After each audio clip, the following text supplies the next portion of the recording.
Ludovic Mendes. Merci Madame la Présidente et merci Madame la députée pour cet exposé. Je me permettrai de réitérer ce que je vous ai dit la semaine dernière. Un grand travail a été fait par la commission Libé.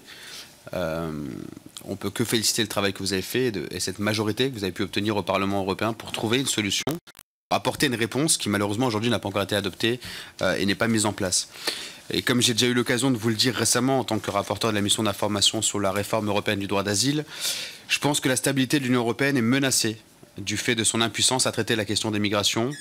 Le pic de la crise migratoire était atteint en 2016, mais aujourd'hui nous sommes confrontés à un véritable défi car nous devons trouver les moyens d'organiser les flux migratoires, c'est-à-dire d'adopter des mesures urgentes tout en ayant une stratégie à long terme, vous l'avez dit à la fin de votre propos. Avec la montée des populismes et des nationalismes, les États membres sont comme tétanisés et plusieurs gouvernements préfèrent, pour rassurer leur opinion publique, adopter des mesures unilatérales et nationales, leur faisant croire qu'un repli sur les frontières nationales apportera une véritable sécurité. Il faut combattre fermement l'idée que l'Union européenne est impuissante.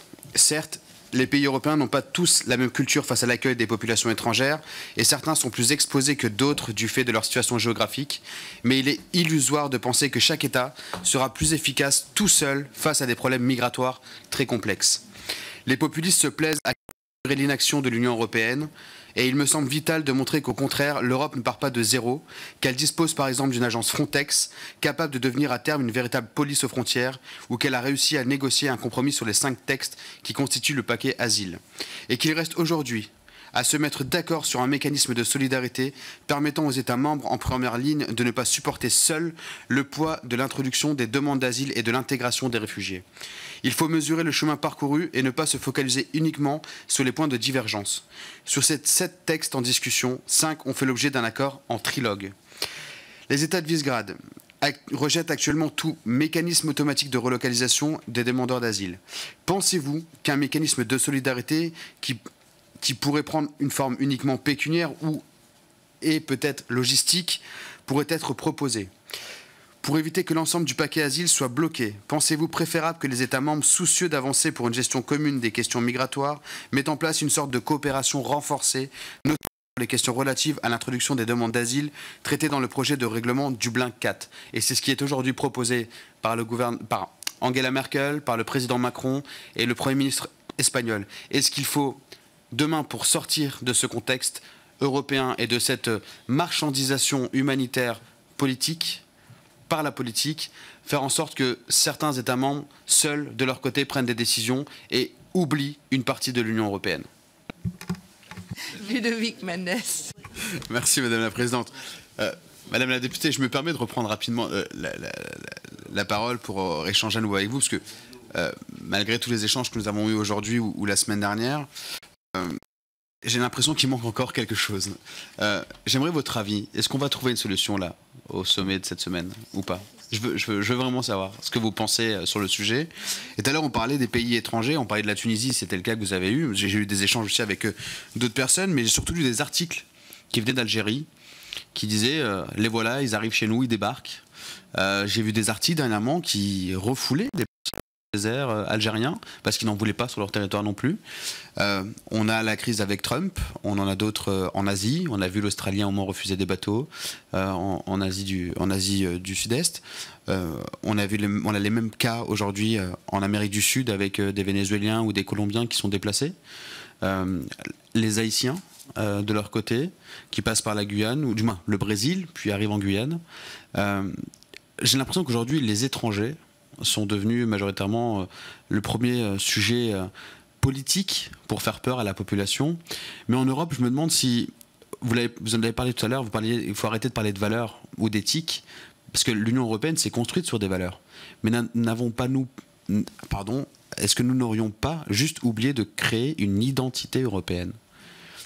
Avons-nous vraiment cette identité européenne qui permettrait de parler au nom de l'Union européenne et nous permettre d'avancer? Oui, les pays de Visegrad vous diront oui, mais nous on a accueilli des mondes, on a accueilli 600 000 Ukrainiens. Mais les 600 000 Ukrainiens, ce ne sont pas 600 000 Syriens, ce ne sont pas des Libyens, ce ne sont pas des Érythréens. On sait qu'ils partent sur une base d'identité, même si la chute du mur est récente et que derrière, il y a tout un démocratique. Nous, on a mis quand même 200 ans pour en arriver à être la France que nous sommes aujourd'hui. À partir de là, qu'est-ce qu'on doit faire? Moi, j'aimerais bien votre vision sur ce côté identitaire et sur le fait qu'on puisse obtenir ou pas un accord à la fin de l'année. Et si on n'a pas, du moins à la fin du mois, à la fin de semaine, et si on n'a pas d'accord à cette fin de semaine, comment voyez-vous l'avenir sur le sujet de l'asile européen et plus largement sur l'avenir de l'Union européenne? Ouais. Madame. Mr. Mendes. Monsieur Mendes, est-ce que la solidarité existe uniquement par rapport à l'argent? C'est une bonne question, mais l'argent, c'est une langue muette. Bon, pour vous donner un exemple, je pense à la Pologne. La Pologne et la Hongrie sont deux des 4 pays Visegrad. Ils sont des bénéficiaires nets de fonds européens, 3 et 4. Donc, à mon avis, c'est clair. Lorsque j'ai rédigé mon texte, j'ai dit, bon, on pourrait garder une partie de ces fonds et on pourrait peut-être les amener à participer parce que l'argent les intéresse. Donc, il faudrait une sorte de réciprocité dans tout cela. Soit vous vous conformez, vous assumez votre charge et vous aurez les fonds auxquels vous avez droit. Mais si vous ne faites pas le travail, pourquoi vous récompenser? Et bon, tout cela a été très controversé lorsque j'ai formulé cette proposition. Mais aujourd'hui, il y a un certain nombre, au moins 5 premiers ministres qui ont dit la même chose. Donc, il faudrait davantage de réciprocité. Pour revenir à ce que vous avez dit, bon, on ne peut pas traiter 1 million de demandes d'asile en Grèce en une année. Quel que soit le montant des fonds que vous versez ou les effectifs que vous mobilisez, c'est tout simplement impossible. Donc, on a besoin de relocaliser les personnes. Et d'ailleurs, ce n'est pas normal que la Grèce examine 1 million de demandes.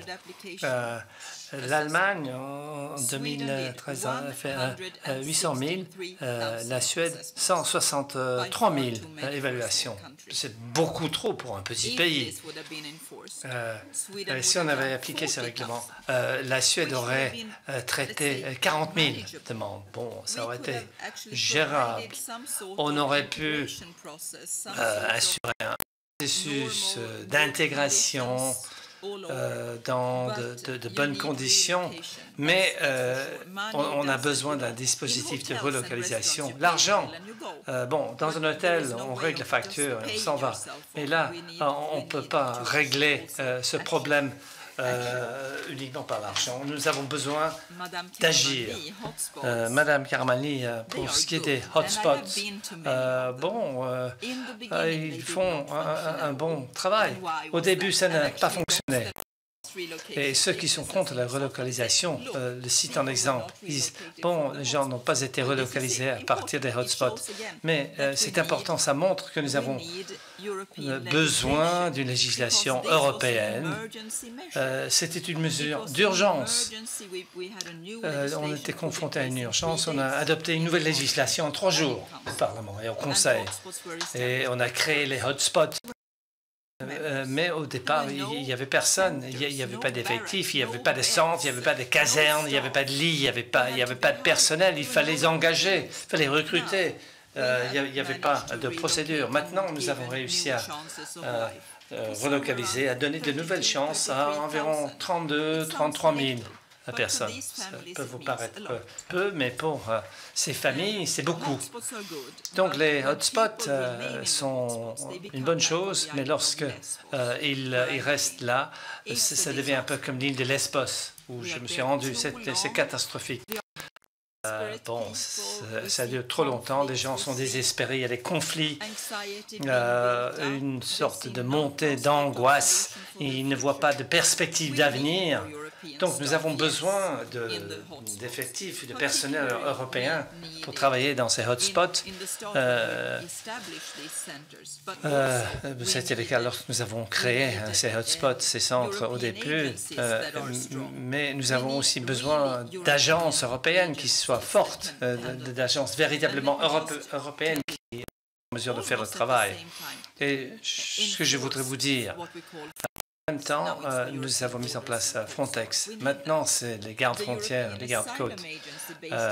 Et puis, l'agence pour l'asile basée à La Valette, à Malte, doit devenir une vraie, véritable agence européenne, dotée de tous les pouvoirs. Et dans les prochains jours, je pense qu'elle pourrait être amenée à jouer un rôle important dans la relocalisation, mais aussi les retours de ceux qui ne qualifient pas à l'asile. Il faut être strict, il faut maintenir la crédibilité de cette procédure en matière d'asile. Ça aussi, c'est important. On peut aider les pays tiers à renforcer leur capacité pour faire face à la migration, et non pas en sous-traitant nos propres responsabilités. Lorsque vous parlez de l'accord entre l'Union européenne et la Turquie, je voudrais vous corriger. Bon, moi aussi, j'étais tenté de nous parler d'accord, mais ce n'est pas un accord, c'est une déclaration. Ce n'est pas un accord, c'est une déclaration de la part de chefs d'État et Erdogan.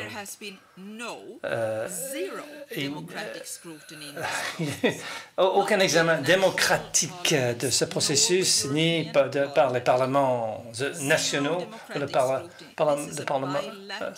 européen. Donc, aucun examen démocratique. Alors, lorsque on a appris qu'on envisageait un accord, on a dit non, il ne faut pas parler d'accord parce que le Parlement européen a des pouvoirs, des co-pouvoirs. On aurait dû être consultés.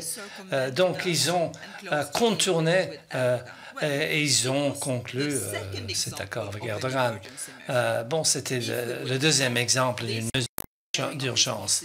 Si on avait mis en place un véritable partage des responsabilités, cela n'aurait pas été nécessaire. Alors, si on parle de sous-traiter nos responsabilités vers les pays tiers, j'ai rencontré le ministre des Affaires étrangères de la Tunisie qui a dit « Oui, vos dirigeants politiques disent que vous souhaitez créer des camps de réfugiés dans nos pays. » Ça aurait été courtois de nous consulter et on aurait vous répondre non, ça ne nous intéresse pas. Mais personne ne nous a consultés jusqu'à présent. Personne ne nous a posé la question. Quel que soit l'argent que vous donnez à ces pays, ils ne souhaitent pas devenir ou accueillir d'énormes camps de demande d'asile, même si on choisit 10%, 20%, 30% de ceux qui ont le droit à l'asile, ils resteraient avec les 70% qui sont des demandeurs, des cas économiques. Ça ne peut pas marcher, c'est impossible. Je pense que des règles communes, l'harmonisation, des règles communes, c'est déjà une bonne chose. Ça permettra d'égaliser les différences entre les États membres. On deviendra aussi attractif ou aussi difficile. Mais il ne devrait pas y avoir trop de différences si on présente une demande dans un pays ou dans un autre. Alors, qui avait-il d'autre? Oui. Madame Tanguy, c'est comme ça que ça se prononce? Oui, vous avez parlé de centres fermés en Europe. On n'a pas encore vu de propositions concrètes. Il n'y a pas encore de propositions concrètes. Il y a des rumeurs, mais moi, j'aimerais voir des détails. Et pour ceux qui se sont rendus dans des camps de réfugiés au Liban, au Mali, ou même dans les hotspots, dans les îles grecques, vous voyez que ça n'est pas franchement quelque chose vers lequel il faudrait tendre. Il faudrait chercher quelque chose de mieux. Le seul moyen de surmonter les divergences entre les pays membres au Conseil, c'est de voter. Vous voyez à l'écran, il y a un vote à l'Assemblée nationale qui a eu lieu il y a quelques minutes. C'est comme ça qu'on travaille, c'est ce qu'on fait dans chaque municipalité, c'est ce qu'on fait au Parlement européen. Mais au Conseil, ils ferment les rideaux, ferment les portes, et ensuite ils prennent une décision à l'unanimité. Mais ce n'est pas le Vatican, on n'a pas besoin d'attendre la fumée blanche sortir de la cheminée pour dire « nous avons décidé ». Non, nous avons besoin de procédures démocratiques. Et le Conseil, comme décision démocratique, doit être redevable vis-à-vis de ses citoyens, doit rendre compte de ses décisions. Donc, ça doit être partout pareil. Monsieur Gollnisch et moi, nous votons pratiquement toujours d'une manière différente au Parlement européen. Et c'est très bien que les citoyens le sachent. Alors, ils peuvent voter pour lui ou pour moi, mais il faut le savoir. C'est complètement ouvert. Mais au Conseil, tout est fermé. Ils disent, bon, maintenant, on va prendre le dîner. Mais il n'y a aucune transparence. Et alors, au XXIe siècle, en Europe, est-ce qu'il est possible qu'il peut y avoir ce groupement de copains qui se réunissent à huis clos? Bon, la transparence, la nécessité de reddition des comptes, c'est un rêve pour l'instant. Donc, combien de décisions l'Assemblée nationale prend-elle à l'unanimité? Combien? Pas une seule. Et au Parlement européen, jamais. Jamais, tant que M. Gollnisch et moi sont des députés européens. Vive la transparence!